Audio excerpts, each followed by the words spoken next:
right. No, I'm not Matthew McConaughey. I will say this. I want to thank each and every one of you that have been worried about Dr. Rob and myself. I think a lot of people thought we just stopped doing the podcast. We just got busy.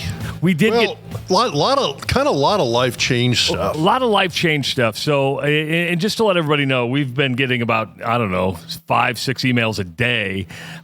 Twitter messages saying, "Where the hell are you guys?"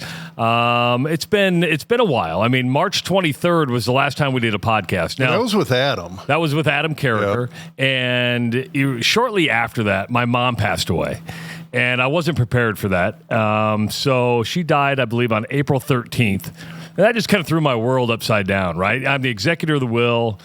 It's not just the emotional stuff. There's a lot of, practical stuff that has to be done. Yeah. So I had my mom pass away. The executor of the will. Shortly after my daughter graduated from high school, shortly after that we had the graduation party. Then we had to sell the house. I'm working on selling a car, and I think just lately it's just all been decompressing, going, oh crap, my mom's actually gone. Yeah. So it was one of those things. It wasn't like we purposely didn't try to podcast. No, well, and I had a daughter graduate. She had all the other graduation parties along with that. We both had a little travel in. Yes.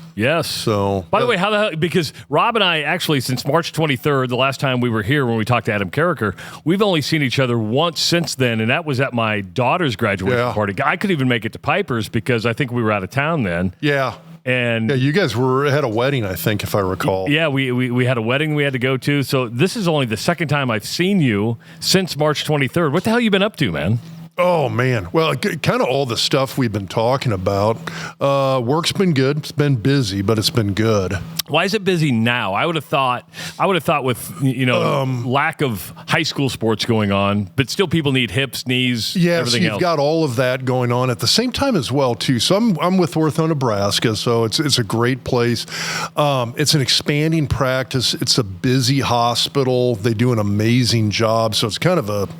It's kind of a tribute to the quality of care there. Now, the thing is that also means you're busy. So you're going to be there. You're going to be working a lot. So you kind of get away from some of the winter months. It's not the end of season deductible season, as I always call it, where everybody's got their deductible met. So that torn meniscus that's been bugging them for 10 months, everybody's like, well, deductibles, man, I'll go get that fixed now.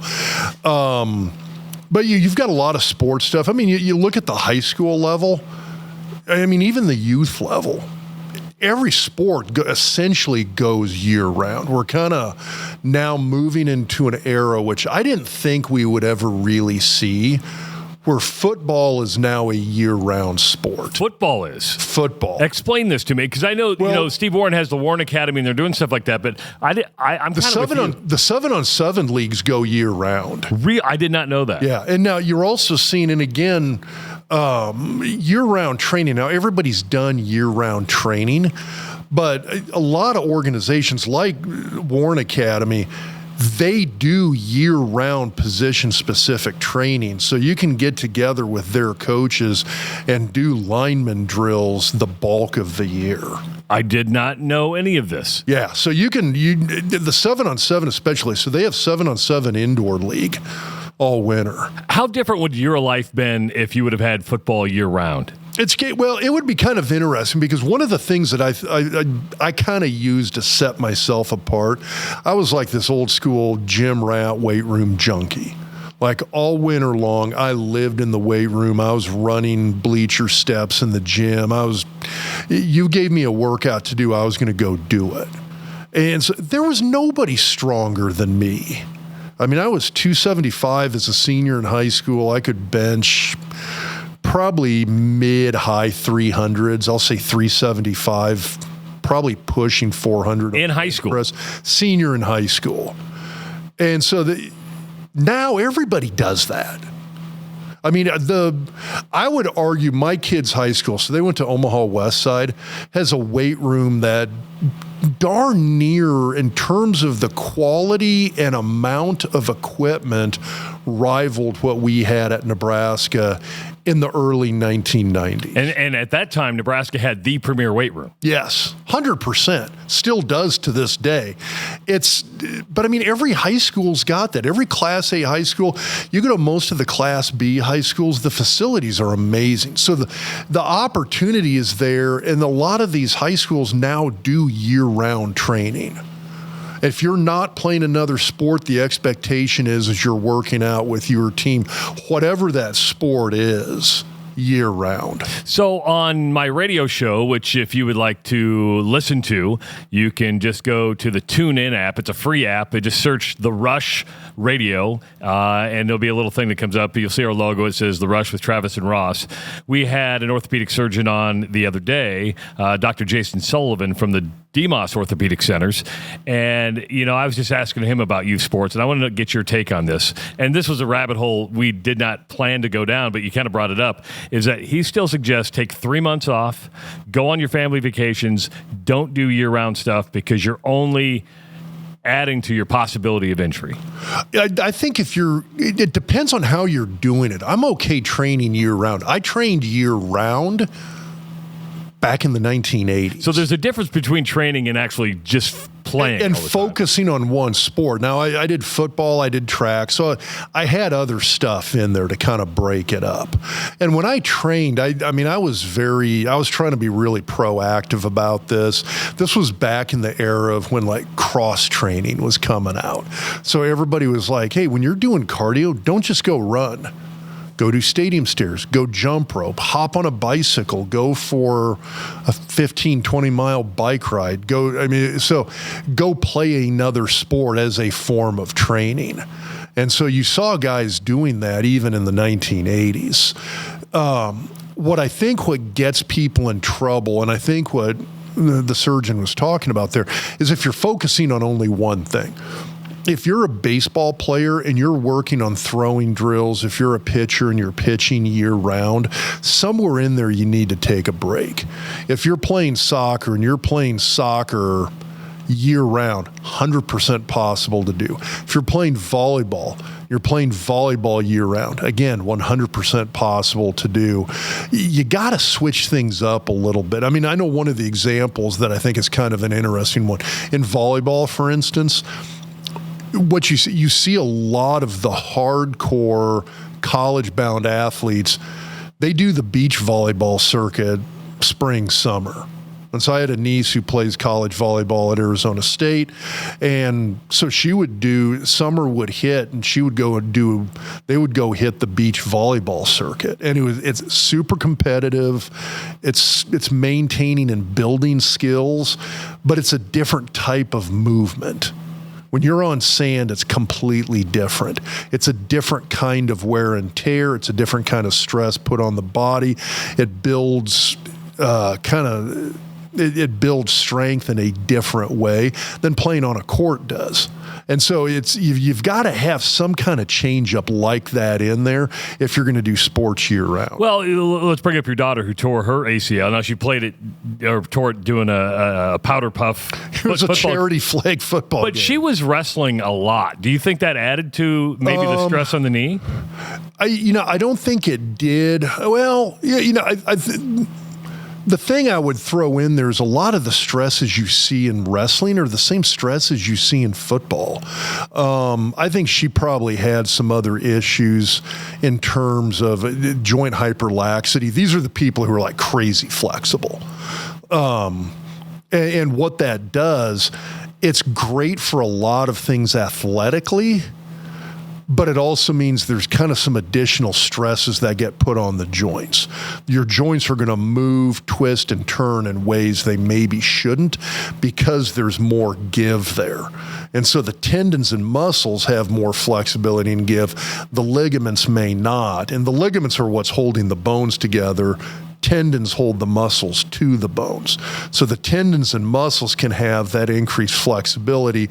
Doesn't mean the ligaments that are actually holding the bones together do. And so those can get stressed in ways that are probably not ideal. And I think that was probably more her situation, although it is rather ironic because she played 3 years of tackle football through her freshman year in high school. And I'm sitting here going like, and it was a non-contact thing. Yeah. She was running down the field, kind of changed her angle of running just a bit and felt a pop. So I don't know. It was kind of a freak injury, I think. So speaking of Piper, and we're not going to make this podcast all about your daughter, but is she back to 100%? And when do you move her to Lehigh? So heading to Lehigh, kind of cool. They just announced last month going to NC2A Division I. So we kind of knew that was coming, though, because it was a club sport. Oh, okay.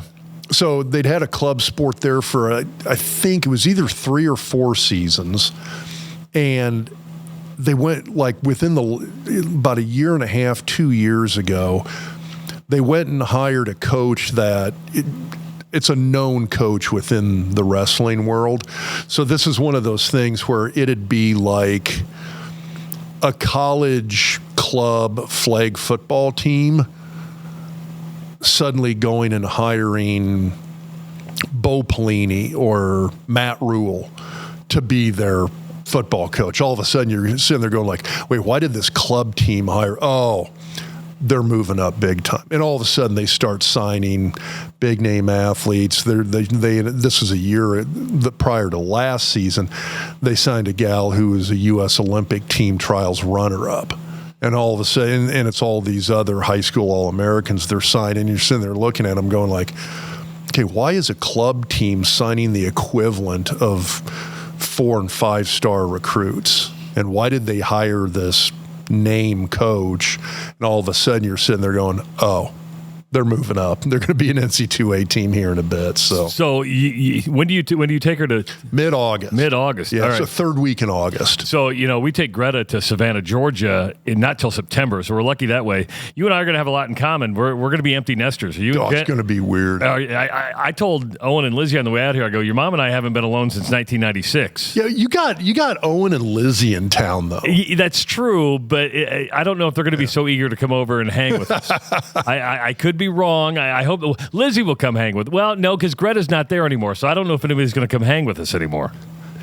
We'll have to entice them with dinner. You should go to their place. Food always does work. Food works really well. Which our son Ryan's up at Augustana. He's got 2 years left at Augustana. Are you glad he redshirted? Because that gives him that extra. Because this would be his last year, right? He's academically senior. Redshirt junior football wise, but he's only a couple hours up the road. But even he moved in there. One of the offensive linemen had a spare room, and so Ryan moved in with him over the summer, and so he's up there working out with the team all summer. We may have to start doing couple stuff. We may have to start killing time as couples. I don't remember that. Did we used to do that? No, not really, but we have nothing else to do. We're going to be alone now, so maybe... You need to reinstitute you guys used to host a soup dinner. We did. You remember that? Yeah, I do. Yeah. Everybody bring a soup. And yeah. Okay. Good times. Yeah, we should do that. I think we have a steak dinner, Rob. Everybody bring their favorite cut of steak. And Anjanette's been really into crab legs lately, so we've been doing a lot of crab. Do you know what I've been doing? What? Oysters. Really? So Jennifer, we got to talk football at some point. We will. So Jennifer and Piper went up to Seattle for a quick weekend trip. Yeah. Went and hiked up. I say hiked up Mount Rainier. There's several. They didn't go to the summit, but there's several hiking paths. And then, they're in the snow up there, but cool trip. They stopped by what's the big fish market? Well, it's just, I know what you're talking about. Yeah, there's a name for it. Anyway, so they go to the big fish market in Seattle, and Jennifer picked out a couple of different kinds of raw oysters, and they shuck them right there? No, so they take the live oysters, throw them on ice, put them in a styrofoam container, and overnight ship them. Really? Yeah. So do you char them then, or did you eat them raw? Oh, freaking raw. Okay, there's nothing wrong with the charred raw oyster. Actually, no, they're great, by the way. So I shucked them, ate them raw. Freaking amazing. Use a little horseradish, a little Tabasco. So there was 2 varieties, and Jennifer was asking the guy, the fishmonger, about them. The fishmonger. I don't know, is it an oystermonger? Oystermonger, yeah, sounds good. Anyway, Like one variety was the guy was like, okay, these are really good. You're going to like, everybody likes these. These others over here, these are really good too, but you're going to like these other ones the best. And so she was like, well, let's just do a dozen of each. And Rob can kind of figure it out. And you could tell the ones that were the quote unquote better ones needed nothing. So, and your reply to Jen was, why didn't you send 24 of those home instead of just 12? They weren't cheap. I bet they weren't cheap. Well, and it was one of those things. I like trying different stuff. So I'm always one of those, let me try a few different kinds. So, well, and the other ones too, the other ones they're freaking outstanding. Don't get me wrong. So that said, I'm not sure I've had a lot of oysters I didn't like. You know, our last podcast recording was in March, but a lot of things have changed. One thing that hasn't is Dr. Rob and myself still wearing Gdefy shoes. In fact, I went for a 2-mile walk yesterday in my Gdefys, and even though we haven't talked about Gdefy for the last couple months, we still want you to wear Gdefy shoes. You're going to notice the difference. It's pain relief. Their patented VersoShock technology is going to ease up the stress on your knees. Your ankles are going to feel great, and they're stylish shoes. A wide selection. Just go to Gdefy.com. That's Gdefy.com, Gdefy.com, and start making your selection. And Dr. Rob wears them in surgery. He wears them out and about. You'll see me in my Gdefy shoes. And the good news is you can save. Get 50% off your order of $100 or more when you check out. Use the promo code DocTalk50. That's DocTalk50, all caps, all one word, DocTalk50 to get 50% off your Gdefy shoes. You won't be disappointed. You'll be walking better. You'll be feeling better. And you'll be looking better because they are stylish shoes. I was going to show you the ones I just got. Oh, you just got new Gdefys? Well, I finally, okay, so the And by the way, we don't get them free. You see no, Dr. so Rob on there. Them. So the ones I got, it was the, I was thinking, was it the Mighty Runs? Are those for surgery or are they for every day? These are going to be my everyday ones. I finally wore out my everyday ones. I'd had those for 2 years. Hey, think about that. 2 years you wore those shoes. Well, and then they send you the insoles. They send you the replacement insoles, and then they send you, it's like an insole, I don't know, like fit adjuster. So you get like, it's like you don't wear them out forever. Yeah, I mean, I tell you Like what, I've had mine for 2 years, and they look brand new. I mean, and I wear them a lot, and they take wear and tear. They wear very, very well. I had the ones I had previously that I just wore out. It was the Mateens. Okay, all right. So I went with the Accelerate Run. Are you going to run? No. I wouldn't run either. Well, it does say casual every day, fitness and running. Okay. But it's the XLR and then the number 8. So Accelerate, get it? Yep, I get it. I get it. Anyway. So go to Gdefy.com. That's Gdefy. Oh, those are sharp. I'm going with the gray. Nice. Anyway. And use the promo code DocTalk50. We are recording this on July 13th. Coming up in about a week, Big Ten Media Days will happen for football. I mean, football is going to be coming up very, very quick. Big 12 had their Media Days last week, and the one that made the most news was Scott Frost, who's now at Central Florida. Now, Rob, I'm going to start this conversation by saying that I probably had the complete opposite take of everybody in America on Scott Frost in his comment of, what did you learn at Nebraska? And to paraphrase what Scott Frost said, he said, don't take the wrong job. And people lost their ever-living mind over that because they wanted him to accept responsibility of what happened at Nebraska. Is it the perfect answer? No. But hear me out, and I want you, then you can counter me and beat me up. I've watched many of your former teammates, many former Nebraska athletes, really, really mad about what Scott said. What I think he really meant was, and should he have answered it differently, I can concede that. But what he was saying is, and even before he took the Nebraska job, he struggled with the decision. He talked about it was hard to leave Central Florida. He liked the almost anonymity of Orlando. And sometimes when you take a job, as much as you think it's perfect, and we all thought it was perfect, you were down there when he accepted the job.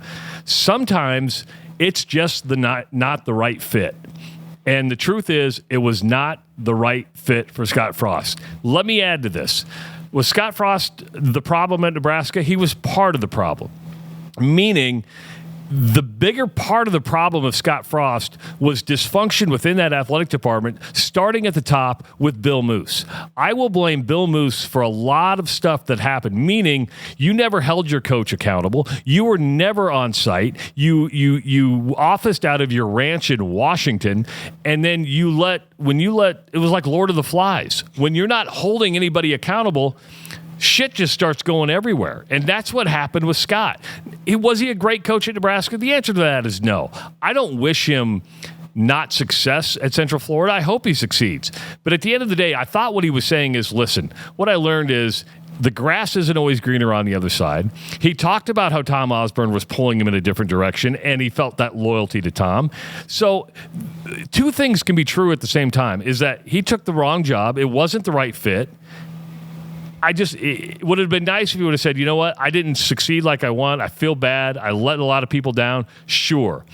But it wasn't like at the end, everybody was super nice to Scott Frost as it was coming to an end. Now, many of your former teammates on the radio in Lincoln and everywhere else have been very, very critical of Scott. I'm just not quick to pounce. And these are guys that played with him. Yes. I've talked to a handful of guys that played with Scott.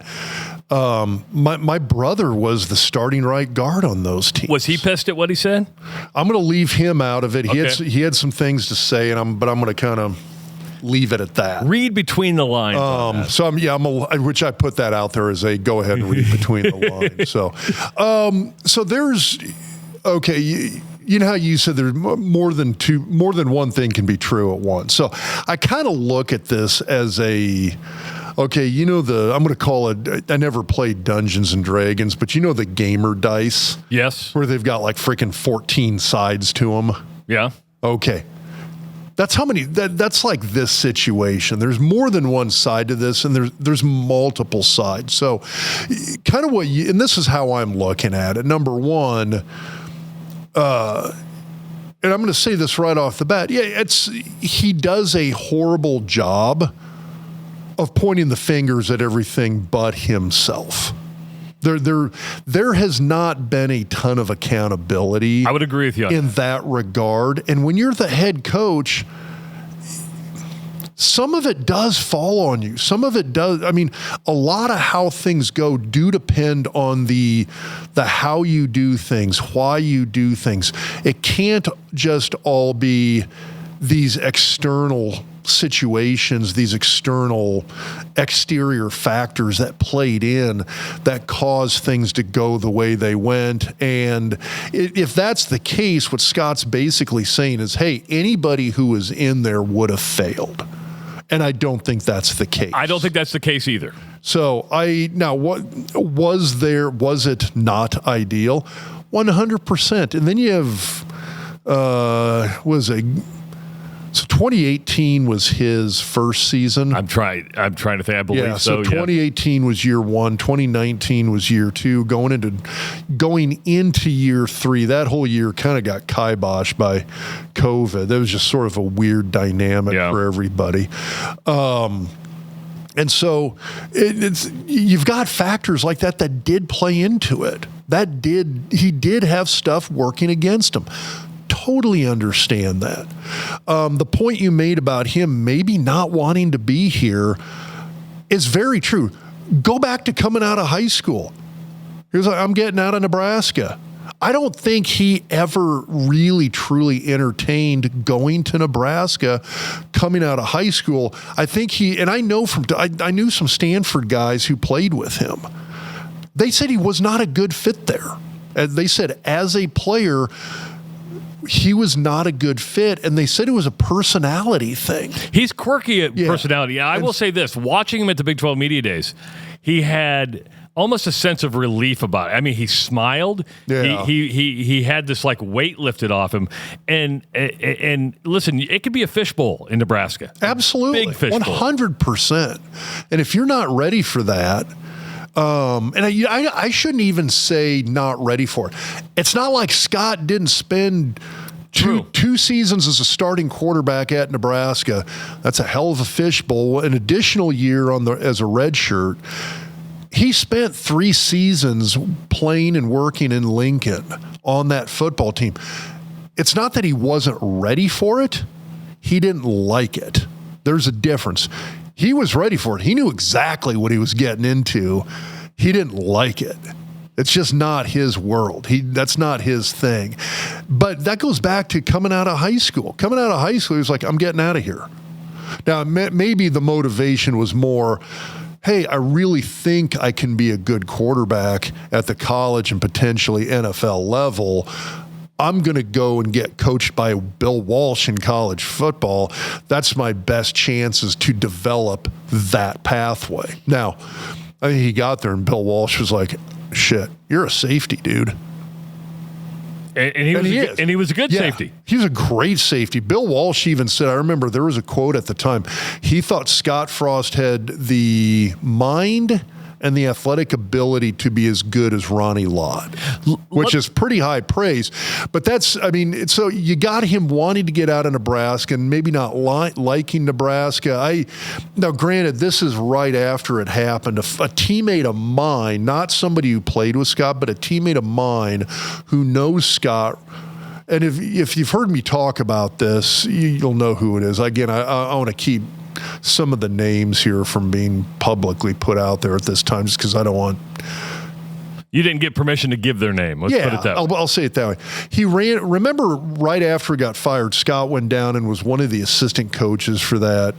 I'm not sure what it used to be, the Army Under Armour All-American Bowl. It's the big national high school all-star game.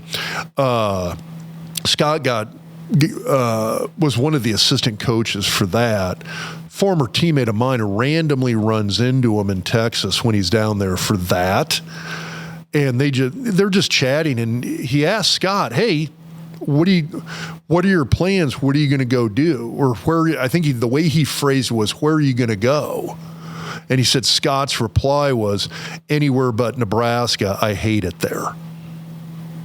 And it's some of that's an in the moment thing. You just went through that fishbowl focus, the insane rumors about personal life, alcohol, drug abuse, marital infidelity, all of this stuff swirling nonstop in the media. You just got fired. Everybody's kind of pissed at you. I have zero animosity towards Scott for saying I hate it there. I don't blame him for saying that. I probably would have felt the same way. But I think there's probably a little underpinning of Scott where he's sitting there going like, yeah, I had no plans to go to Nebraska. I had no plans to go back to Nebraska. It wasn't on the career radar until it was. And then I think you had people like Matt Davison and Tom Osborne and a few other, everywhere from politicians to alumni leaning on him saying, hey, come back and be the coach. So that plays into this dynamic. The other thing, you talked about him being a little bit of a quirky guy when you sit and talk with him. For guys that have met him and talked with him, he kind of has a little bit of this ability to come off as standoffish. Yeah. And I don't think he's trying to be standoffish. It's just, he's not this like, hey, Travis, what's going on? How you doing? It's good to see you, buddy. That's not him. Well, it's interesting you say it because we like to paint a picture of what people need to be like. And I've become, now this is science, but we use the culture index, we use the predictive index here at MCL Construction, and it's a personality assessment. And I have found great success with the predictive index when it comes to putting teams together, knowing that everybody has a different personality. And before we get started on a project or a job, we go through the different teams and say, hey, this person communicates like this. And we can drill it down to whether they like to be emailed, whether they like to be called, because whether they're detailed, whether they're big picture people who aren't going to be as thorough. And everybody has a different personality. But what that does is help you communicate and know going in that's the type of person they are, because usually you want things done the way you want it done, but not everybody does things the way you want it done. And I think when you talk about his personality, everybody kind of puts you in a corner. This is what we expect of you. Yeah. But that's not necessarily you. And again, I'm not defending every decision that Scott Frost made. I'm going to ask you this. Would it have mattered anything he said? Meaning, if he would have come out and been contrite, yeah, it just, I made a lot of mistakes. I learned from my mistakes. I mean, would people said, yeah, now you say it, too little, too late, 3 years later? No, I don't think so. I think if he had come out and said, hey, you know what, that was a heck of a learning experience. I maybe wasn't ready for that particular job at that time. Or if he even said, hey, you know what, it's looking at it in hindsight, it just, for me as a person and a coach, it wasn't a good fit. And there's a lot of things I learned from. There's some mistakes I made that hopefully I'll learn and grow from. I think Nebraskans are crazy forgiving. I mean, for God's sakes, we love Barry Switzer. Yeah, that's true. So, I mean, I think if you go back and talk to most Nebraska fans, they love Frank Solich. I think most Nebraska fans, if you go back and ask them, the majority of people are going to be like, hey, I kind of miss Bo Pelini. I kind of liked the guy. By the way, I'm a big Bo Pelini fan. I think Bo thinks he's hated here, and I know Bo probably hates it here, but I think he would be surprised at the reception he would get. I really liked Pelini. And it's just, I mean, he's a little bit of a throwback guy. He's more of a Devaney Osborne, Charlie McBride cut of the cloth, which, I mean, if you want to talk about these personality types, Osborne, he was not Bob Devaney, and people loved Bob Devaney. He wasn't Barry Switzer. Yeah. And their yin and yang is what made those two so interesting. Yeah. And they liked each other. But it's one of those things. There was a lot of heat that Osborne took for not being that happy, jolly, smiling Bob Devaney good old boy. He wasn't the good old boy type, and that bothered a lot of people in the state back in the 1970s and even into the 1980s, which, keep in mind, the 1980s were decade number 2 for Osborne, and he still had people criticizing him for not being Bob Devaney. So that personality difference really plays into how people view it. But it's how Scott comes across. I mean, there's kind of this blunt, no filter. And I think I agree with you. I think Scott was saying, hey, it wasn't a good fit. Maybe I should not have taken that job. And then people are also sitting there going, well, you did though, so you got to own up to it. There's validity to that, but there's also validity to the idea that it wasn't a good fit, that when you say, well, maybe you shouldn't have taken the job. Okay, well, give me a freaking break. If Tom Osborne is pleading with you to come back, and I don't know if pleading's the right word, but if Tom Osborne is trying to is lobbying for you to come back and be the head coach, that carries weight. You're going to listen. 100%. So you can't put I don't put all the blame on Scott for coming back and taking a job that Scott himself may have known was not a good fit. I think there was a fair amount of Scott sitting there going, okay, this isn't a good fit. I think I'm a pretty good coach. And if you're a good football coach who doesn't have confidence in their own abilities, then you're not a very good football coach. So I'm thinking Scott's sitting there thinking, okay, this isn't a good fit, but I'm pretty good. You know what? All right. Coach is trying to get me to come back and take over here. All right, I'm going to give it a try. Well, let's see what happens. Well, and remember, he was up for the Florida job at the same time, and Florida wouldn't allow him to take all his staff from Central Florida. Remember, he brought all his staff. Yeah, and I think that was something he really did want to do. Yeah, and obviously, looking back, that wasn't the best move, and we even questioned it at the time, was everybody on your staff really prepared for the Big Ten? What I thought was interesting during his Big 12 news conferences, he mentioned his AD at Central Florida several times, and this is why I bring up Bill Moose, is that, yes, for the football program, wins and losses, it starts with the football coach. but he still has accountability. Every football coach does. And you still have accountability. When you have an absentee athletic director like Bill Moose was, that did not add to his success or probably contributed to his failure more than anything, because nobody's holding anybody accountable. Would you agree with my assessment of 100%. I mean, I think you used the phrase earlier, inmates running the asylum. Yes. And I think that's kind of how it was when he was at Nebraska. And I think he went from an athletic director like Moose, who was gone, to a guy like Trev Alberts, who might be almost, I don't know if overly structured is the right way to put it. Very detailed. Yeah. So you've got one extreme to the other there. And the other thing to think about is, I mean, so Danny White was the AD at Central Florida, the first time, who I believe hired Frost there, yes, and was there past his tenure, because he's the one who brought in Josh Heupel, and then both of them ended up at Tennessee. Yeah. So that kind of says something to me about Danny White as being a fairly strong athletic director. That's a couple of good hires back to back at Central Florida. And then one of them was good enough that when White left Central Florida to take over as the AD at Tennessee, he brought Heupel with him.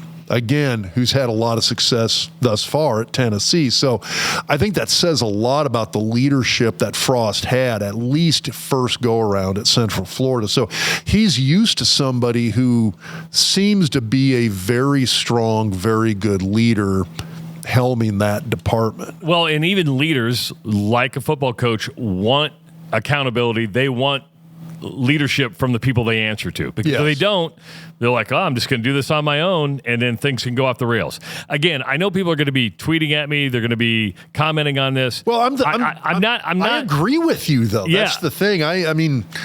And that's why I started off by saying two things can be true. Was it a perfect answer? No. But when you start digging a little deeper, all he's saying is it was a bad fit, and I probably shouldn't have taken it from the beginning. And there is that bluntness and lack of accountability. Yeah. But at the same time, too, I don't think Scott was trying to overly... I don't think he was like trying to flip the bird to Nebraska and say, F those guys. I think it was... I agree with you. He was trying to say it was a bad fit. Do you know what pisses people off the most? The truth. Yeah, generally. Generally, I mean, it's like it wasn't a good fit. I shouldn't have taken it. It was the wrong job. And nobody wants to hear their job is the wrong job. Not everybody's a good fit. You can't fit a square peg in a round hole. Well, now here's the other thing, too. While Nebraska fans can be incredibly forgiving, we do take shit personally. Yes. And the fact that we haven't had a strong winning program for some time makes us take stuff even more personally. When people hear... what was the quote? Was it don't take the wrong job. Don't take the wrong job. I think what people heard was Nebraska's a bad job. I don't think it's a bad place to be. That's what people heard. That's not what he said. That's not what he's trying to say. He's trying to say it was a bad fit. There's a difference. So just to be clear, Rob and I are saying two things are the same. Should he had some accountability? 100%. And I mean, hell, how many one-score losses was he from not having to take any accountability? Well, okay. Oh my God. Matt Rule, same boat. Yeah.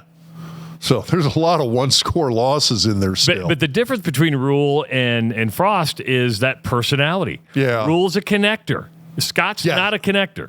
Matt will go out in front of a microphone and he's going to talk to the media. He's going to talk to the public. It's interesting because over the winter, we went down to a handful of wrestling meets down in Lincoln. Rule goes to sporting events. There's no handlers with him. He just goes up into the stands and sits down with people. Yeah, I mean, hell, if you're in Omaha anytime, he's in the old market a lot having dinner. He was at the College World Series flipping steaks and hamburgers at the Omaha Steaks booth. He just goes to stuff there's like no handlers. There's no bodyguards.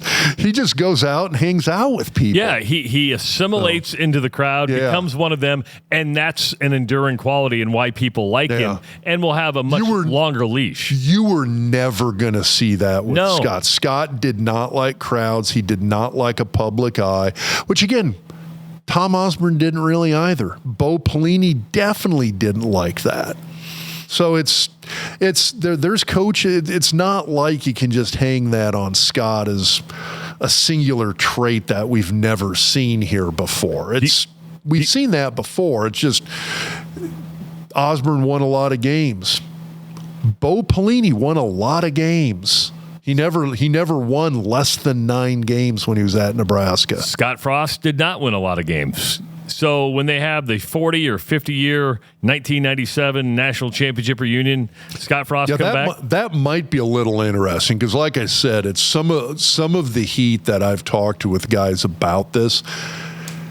It's you talk about the heat that's coming from former players. I'm hearing it from guys he played with. I'm talking about class of 97 guys. So there's a lot of guys who are wearing that same ring that you're hearing this criticism from. And the hurt is immediate. You hope over time that cooler heads prevail on both sides, and you're able to look back and go, I probably shouldn't be so hard on him now. Time's passed, and you hope Scott eventually goes, you know what? I got a really good opportunity at Wood River. I won a national championship. I didn't succeed, but hopefully people appreciate him. Yeah. He appreciates fans eventually. It's going to take some time. It takes time. It will. And which I will say this, pretty low likelihood he comes back to, assuming he's still coaching somewhere. Yeah. Well, that's going to be a reunion that takes place on a Saturday during the college football season. That's why I said the 50-year reunion, because he'll probably be done coaching by then. He'll age out at that point. Do you have a reunion coming up? You just had one. Yeah, we just had our last year we had our 30 year. Oh wow. You're old. Damn. Yes. I'm older, but you're old. Yeah, that one was interesting just for the fact you're sitting there going, "Oh my God, it's been 30 years." Yeah.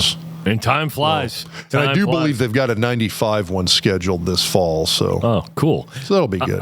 Quick reminder that the football season's right around the corner, and now is the time to start getting stocked up for your game day gear, your yard ornaments, all that stuff. Go see our skinny buddy Scott Strunk down at Husker Hounds. He went shrunk. He went full Travis. If you think I've shrunk, Scott has shrunk much more than I have. I've lost 75 pounds. It'd be interesting to ask Scott how much he's lost, but it's right around there. He looks fantastic. Of course, 2 stores with Husker Hounds, including the mega store over there on 84th and Center. You won't be disappointed. Rob goes there, and you're greeted with a smile every time you walk in. And I'm telling you, anything you want. And if you need something custom, if you have a friend who may not be a Nebraska fan, he can get pretty much anything you want for any team. So go to Husker Hounds or huskerhounds.com to start getting ready for your game day apparel. And if you need legal advice and legal help, we've been texting back and forth with Connor Orr. That guy's wimped out on us how many times? If we didn't purposely wait since March. We reached out to Connor Orr 2 times to come up here. The guy's got a day job. And he has a family, and too. A family. And a young family. So he's a little busy with the baseball and all the kids' games. Wrestling. He's got his kids in wrestling. Yeah. And so, but we wanted to talk the house settlement. But by the way, if you need legal advice, the orrlawgrp.com, orrlawgrp.com, and just contact Connor. He's got a great law practice and can help you out with your estates, litigation, you name it. And the practice is growing. So call Connor Orr today. But we wanted to have him on and talk about the house settlement, which went into effect on July 1st. It took forever for the judge to make up her fucking mind, which I don't know why it took so long, but it did. If you start digging into this, I think it becomes apparent really quick. And your assessment? Now they're protecting. They're going to have roster caps, but you're protecting. You know, she wanted to protect people that were on scholarship now. So it's way more complex when you start. I'm thinking of a way to approach this. God, this shit gets complex quickly. And you're gonna have if you think the House settlement was a settlement, there's more lawsuits coming, folks. Oh yeah, already been filed, by the way. So to kind of give it a breakdown here is what it does. So it does two things. One, you're reimbursing any athletes who participated from 2016 to 2024 and received no NIL funds. So there's a class action lawsuit component to this. I got to double check why they went back to 2016 because NIL was not a thing at the time. I would have thought they would have just gone back to people who didn't get NIL at all from the time NIL got. I'm with you. The rules changed. That's when it started. Because I'm sitting here now. Now, here's the thing. If some class action lawsuit gets filed and they come to me and say, hey, Rob, do you want a part of this? There's some principles here that I'm against. And that principle is that, hey, you're kind of taking away from some of the current people.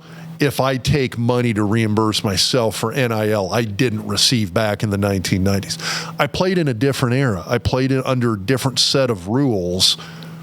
I didn't like those rules then, and I understood the hypocrisy of it then. But it doesn't mean that I'm going to look at it now and go, oh, yeah, you owe me mine. Okay, you know what? I got out of it what I wanted to get out of it at the time. And that's all I could have asked for. And that's life in general. Yeah. Every single person watching, listening to this can go back and go, well, I didn't get that when I was that age. Well, things change. Bob Feller, Bob Gibson, they all complained about not making the money that Major League Baseball players make today. The times are different. The money's different. You're not going to get compensated for what you did before. It's not like I go like the average salary for a first-year guy in the NFL when I played is far, far different than what it is now. I mean, and I'm talking inflation's here, that salary's gone here. So it's gone above, and I'm not talking about compensating me for the change of inflation. I'm talking about the extra inflationary explosion in dollars that have come into professional sports. Now, going back to the House thing, there's some aspects to this because the other thing that it does, in addition to the class action law, the back pay lawsuit, I'm going to call it, is that every school gets a capped, it's like $20.5 million. Yeah, per school that they get to distribute as an NIL to their athletes. And that's going to go up every year. So you're going to have an increase every single year. 4% increase every year. So there's multiple ways this is going to get legally dissected and challenged in courts. One, distribution. Well, hold on. So you're on DEF. I'm on ABC, dude. So there's a cap to it. So people are basically saying, hey, you've put a cap on free market value, which you can't do, and thereby you've essentially established a trust. So does this violate antitrust law? It was where an individual athlete sitting here going, okay, you've given us this $20.5 million cap. What if my free market value, what if my fair market value warrants more than what is allotable out of that $20.5 million? Well, and this is, and I'll disagree with you to a tad, because NFL, Major League Baseball, Major League Baseball does, NBA, they have salary caps. Exactly. But you can go get additional NIL funds, where what I have a problem is the Deloitte clearinghouse, to where if you get additional NIL, which is really your value, where they say, well, we can approve or not approve anything over $600, and that's supposed to, put a stop to the shady stuff. To me, your value is worth something that somebody wants to pay you. So your salary, NIL salary, or whatever you want to call it, from the university is set at this. If you are really that popular, if you have more value, you're going to get more NIL opportunities. Exactly. But that has to go through the clearinghouse, which so number one is this cap on your on a supposed fair market value of what the university is going to pay. What you're talking there as well is so there's, to kind of, for people who haven't dug into this as deep, so there is a commission, it's like the College Sports Commission, Yes. the CSC. Which now has a president and a board. And so it's made up of university officials, I think mostly athletic directors, as well as a number of NC2A officials. So it's a joint conference and school officials and NC2A officials.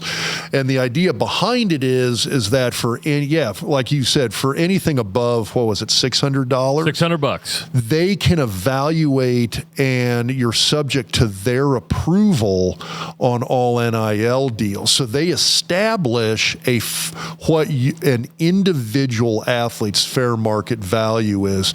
And so the idea behind it is, so you take a Dylan Raiola versus a Rocco Spindler. You take an Elijah Judy versus a Javen Wright. You take somebody on the football team, what's their fair market value versus somebody on the volleyball team? So this commission gets to establish what a given athlete's fair market value is. Again, you're putting a constraint on something.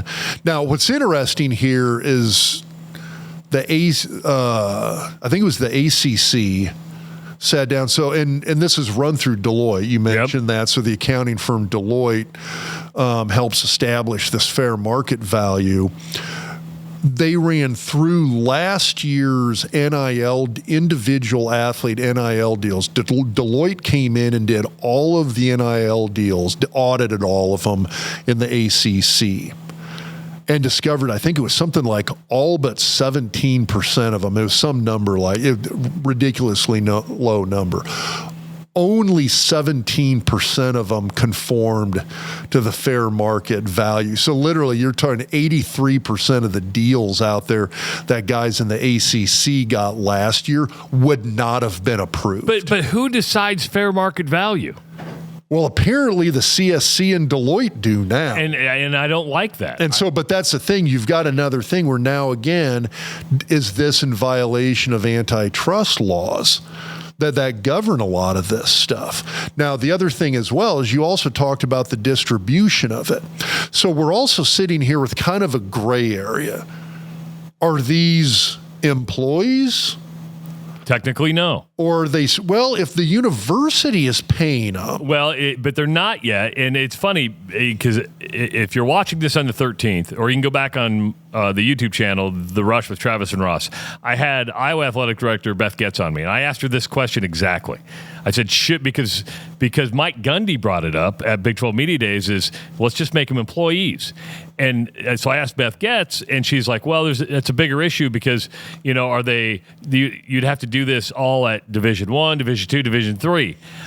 And we were kind of short on time. I didn't get to counter that. But what I heard her say was, what my thing is, well, stop looking at Division I major college athletics and comparing them to Division II and Division III. This is where that separation needs to happen. You have to view Power Five, but until they're governed by different 100% organizations, you can't have the NC2A as the governing body for all of them and treat them under a separate set of rules and regulations. So, because right now, Division I, we're moving towards this model where they're becoming more and more employed professionals, and that's why. But the distribution thing you mentioned comes into play because now all of a sudden when we talk about, you said you're going to have lawsuits, and I said, yeah, they've already been filed. There has already been a lawsuit filed, and the claim on it is that the distribution model, the fair market value for this, violates Title IX. Now, if everybody's a university employee, guess who's not subject to Title IX? Employees. Oh. Yeah, you don't see, and I've made this argument on the show before. you don't see a university cafeteria worker claiming a Title IX discrimination because they're not getting paid the same as the athletic director. You don't see a landscape maintenance employee claiming a Title IX discrimination because they're not getting paid the same as the head basketball coach. It's because they're not subject to it. It relates to amateur student athletes. That's where Title IX comes into play. Well, to me... So are these amateur student athletes who are receiving an athletic benefit, or are they employees? So you've got this weird gray area here that legally, that literally is straddling both worlds legally. To me, Title IX, if you read it, it's like, 37 words long. It's about opportunity. It's not like you're not going to have an opportunity to play. You'll have that opportunity, yes. But if that opportunity is the football players getting this and the volleyball players getting that. Yeah, you know why? What brings in more revenue? I totally get, and I've argued the real world fairness logistics of Title IX for years. Now, Title IX's done some amazing things. I've got two daughters 100%. Who are and was, and she's graduated now, were college athletes. That likely doesn't happen without Title IX pushing things forward back in the early to mid 1970s. So I look at this, and there is an incredible value there to Title IX conceptually, but if you come in and you say, hey, we're going to employ, Title IX goes out the window if you turn everybody into I don't think it goes employees. Out the window. I think you're still going to have, because that kind of transition us, right? Because I don't think Title IX goes away. I still think you have opportunities there, because I was kind of the belief that, okay, and Nebraska's been really quiet. Tell me if I'm wrong here, if I'm just not reading the right places. I mean, Iowa's come out and said, hey, fans, help us make up the gap in this $20.5 million. Iowa State brings in their collective, hires them to the Learfield staff to get rid of the collective. Troy Dannon, to me, has just been nice and quiet, which means I think Nebraska's sitting on a big old pot of cash, and they don't have 100%. They don't have to worry about this $20.5 million. Well, here's the other thing, too. When Troy Dannon came in, I think there was some friction between the university/athletic department and the 1890 collective when Trev was the AD. I would agree. I don't think they liked Matt. Exactly. I think, now you go to a sporting event, there's 1890 collective signage everywhere. On the fields, in the Coliseum, at the Devaney Center, at PBA during events. I think the university, I think Troy Dannon has a very good relationship with 1890, and I think it's justifiably so, because of the fact that's where the bulk of the money is coming in to pay these student athletes NIL and get the athletes to Nebraska to make all of these sports teams successful. I mean, you look at Jordy Ball coming back to Nebraska. Softball. She's getting paid. You look at some of the women on the women's soccer team. Volleyball, 100%. There's money flowing to some of these women's athletic programs that you wouldn't see if it wasn't for the success of 1890. They've done an amazing job of bringing in money.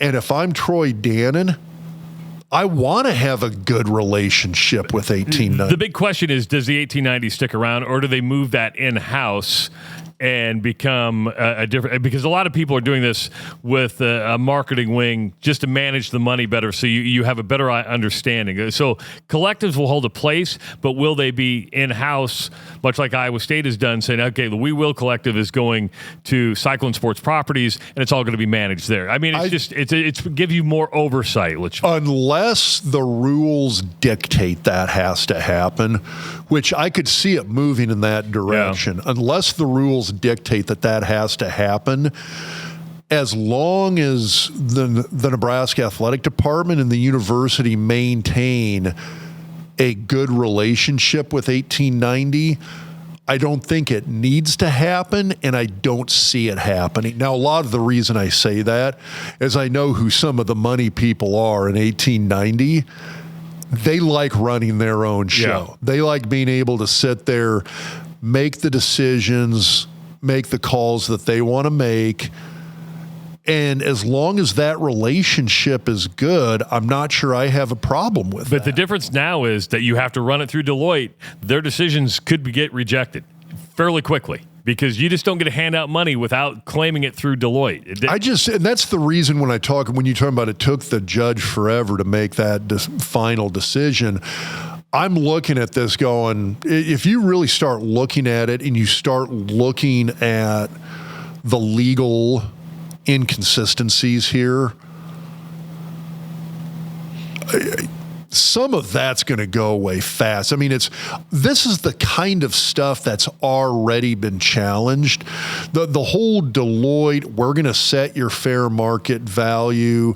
This is stuff that basically the universities, the NC2A has tried to do over the last few years, and every time it's gone to a court, it's been shot down. What I'd like to see, and I wouldn't have said this 10 years ago, but the way it's changed, I would like to see a couple things. One, they become actual university employees. Two, you're able to collective bargain.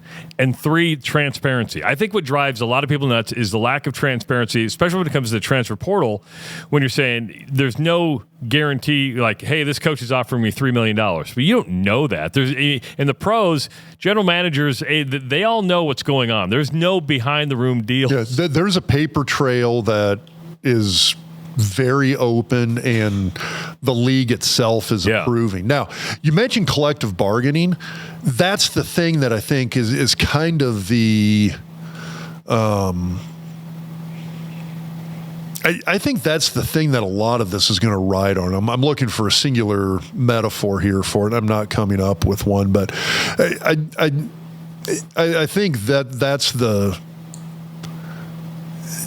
final adjustment to this that fixes a lot of things, is where the athletes, whether it's through some type of unionization, whether it's through a true employment model, collective bargaining comes into play. And that's where I think a lot of these legal challenges are going to happen, is people are going to sit here and say, okay, the athletes did not get a chance to collectively bargain their position versus the CSC/Deloitte side of things. You got the CSC and Deloitte deciding this stuff, and the athletes don't have a fair collective bargaining role in that. Well, let's be honest. The CSC commissioners, athletic directors, they can say all the right things. They don't want to give up power. They still want the money. They still... their power's been...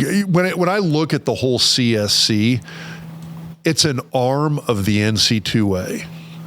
And until that goes away, which you're going to still have some issues with this, I think at some point the NC2A, at least as far as major college football goes, the NC2 goes away. The NC2A goes away. I do think they come under an employment model. I think they start collective bargaining, and I think the moment you allow them to collective bargain, the NC2A is dead. Yeah, I would agree with you. We were talking about Title IX. I want to get to this before we wrap up. And that, I thought with all this, you would see a reduction of sports, certainly not addition of sports, but on his radio show, I believe it was, Troy Dannon said within the next 10 years, Nebraska will probably add an additional women's sport. Now, you got all excited. You're texting me like, let's get together right now, because your passion for wrestling, and the only sport that makes sense would be women's wrestling. Okay, so my wife brought up a good point in countering that. Okay. If you're going to add a women's sport, you'd want something that's a little bit aligned with the rest of the Big Ten Conference. How many other teams in the Big Ten have women's wrestling? Iowa. Is that it? I don't know. That's it. That's it. They are the only Power 5 conference with an NC2A women's wrestling team. But I think that could change over time. It could, especially if the Olympic movement keeps because I understand that. Her point though was if you look around the Big Ten, multiple Big Ten teams have women's field hockey. Yeah, I was one of them. Multiple Big Ten teams have women's lacrosse. Multiple Power 5 teams have women's lacrosse. ACC is loaded with women's lacrosse. And lacrosse is becoming more popular in the state of Nebraska. It is. Nationwide, it's a hugely popular sport. So if you look at adding a women's sport that's more aligned with the current Big Ten conference, I hate to say it as a wrestling fan, I hate to say it, it's field hockey and women's lacrosse are the two sports that I'd be looking at going, that's what's going to get added. See, that's where I think Troy's brilliant, where you say in the next 10 years, let's see where wrestling goes. Because you're going to see a number of, Lehigh just came on as a D1 team. Yeah. Oklahoma State right now is, now granted that's a Big 12 team, but Oklahoma State right now is sitting where Lehigh was about a year and a half ago. They just hired a name coach. They're signing to a club team the equivalent of like 4 and 5 star college athletes to a club team. So they're going to NC2A D1. You've got Tarleton State, which is an FCS school. Out of Texas, right? Stevensville, Texas. Great baseball, great basketball.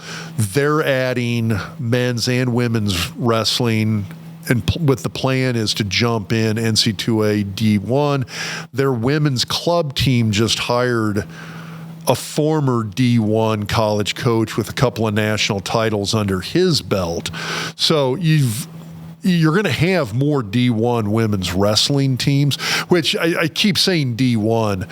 Currently, NC2A D1, D2, and D3 all compete as one division in the NC2A. So it's whether it's D1 or D3, everybody competes. So there's going to be plenty of schools to compete against. It's not like you're sitting here going, Nebraska adds women's wrestling. Yeah. You're not going to be sitting here and going, welp, I guess we'll just go wrestle Iowa every week for the whole season. It's like, no, they'll have a huge schedule against teams across the country.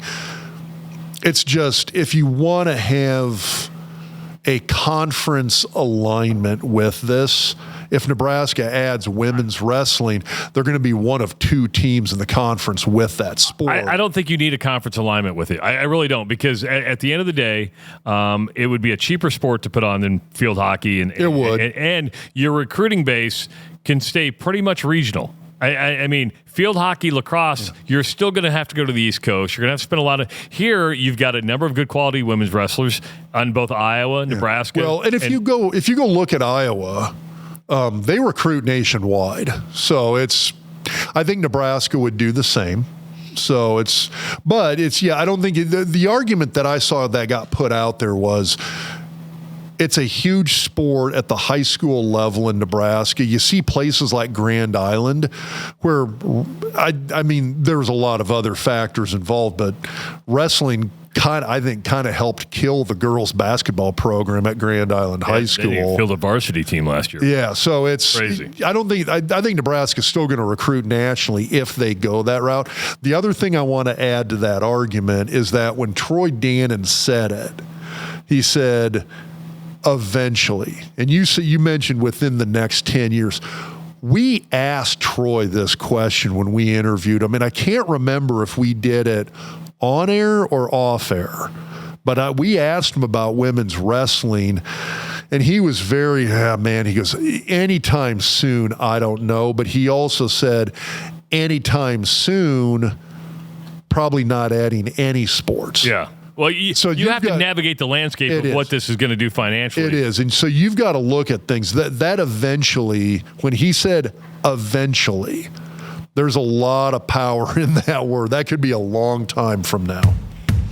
Wow, felt good to get back together, didn't it? We should do this more often. We should do this more often. Maybe we'll get together next week before Big Ten Media Days. Then maybe we get together the week after. We need to record sometime where it's not on like a Sunday morning. Yeah. Because Jason Werner, our man in PA, I got a lot of beer from Jason. Nice. I'm giving half of it to you today to take home. No, because I don't have any room for it in the fridge. Owen's got to finish. Owen, we were driving out here, and Owen's we got to get the studio done within the next 2 weeks. I went, right. I will He just flipped me the bird. I will take Owen out for steaks. We'll go hit Drover again. We're getting close, though. And I'm buying. Bring Lizzie along. Ooh, we'll there eat you go. steak. There you go. If you finish it within the next, well, say if he finishes the studio in 3 weeks, I'm buying steak wherever you want to go in town. I think he just said Mahogany. You want to go Mahogany? I'll buy you dinner at Mahogany, Drover, Sizzler, 801 Chop House. Texas Roadhouse. Texas Roadhouse. Yeah. It's weirdly good. I think they put cocaine in their food. Don't forget, buy your Gdefy shoes when you're checking out on an order of $100 or more. Use the promo code DocTalk50 to get 50% off your order. Go check our friends out at Husker Hounds for all your big red gear. And, of course, if you need law advice, Connor Orr at the Orr Law Group. For Dr. Rob Zatechka, I'm Travis Justice. We will talk to you next time on the Doc Talk Podcast.